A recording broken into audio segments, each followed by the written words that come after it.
সালামু আলাইকুম।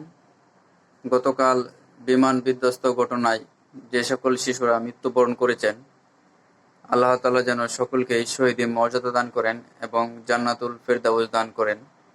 আর যে সকল শিশুরা অসুস্থ অবস্থায় হাসপাতালে ভর্তি আছেন, আল্লাহ তাআলা যেন সকলকেই দ্রুত সুস্থতা দান করেন এবং ওই সকল ছাত্রছাত্রীদের অভিভাবকদেরকে বলবো, আপনাদেরকে আসলেও সান্ত্বনা দেওয়ার ভাষা আমাদের জানা নাই। তবু আল্লাহর কাছে একটাই দোয়া করি, আল্লাহ তাআলা যেন আপনাদেরকে ধৈর্য ধারণ করার ক্ষমতা দান করেন। আর ওই এলাকার আশেপাশে যে সকল ভাই বোনেরা আছেন রক্ত দিতে ইচ্ছুক, সকলেই হাসপাতালে চলে যাবেন, কারণ গতকালকে বলে দেওয়া হয়েছে প্রচুর পরিমাণে রক্ত লাগবে। যারা আমরা রক্ত দিতে আগ্রহী সকলেই আমরা চলে যাব হাসপাতালে নিজ ইচ্ছায় এবং কি নিজ উদ্যোগে।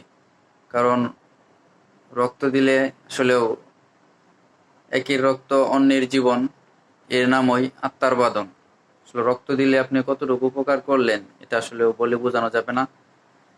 এটা যারা রক্ত দিয়েছে এবং এ সম্পর্কে জানে তারাই একমাত্র ভালো বলতে পারবে।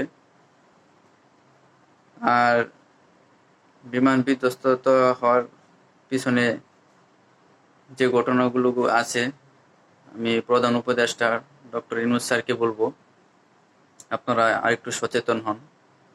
কারণ একটি দুর্ঘটনা সারা জীবনের কান্না। কারণ এই অল্প বয়সী শিশুরা যেভাবে গণহারে মারা গেছে, আসলে এটা মানে ভাষায় প্রকাশ করার মতো নাই। যে ঘটনা ঘটছে এটা আসলেও অমায়িক ঘটনা, মানে কিছু বলার নাই, এই ভাষা বলার নাই যে কি বলবো আসলেও। তবু ভিডিওর মাধ্যমে আমি কিছু বলার চেষ্টা করলাম। সকলকে আল্লাহ তাআলা ধৈর্য ধারণ করার তৌফিক দান করুক। আর আমার কথায় যদি কোনো ভুল ত্রুটি হয়ে থাকে তাহলে অবশ্যই সকলেই ক্ষমার দৃষ্টিতে দেখবেন।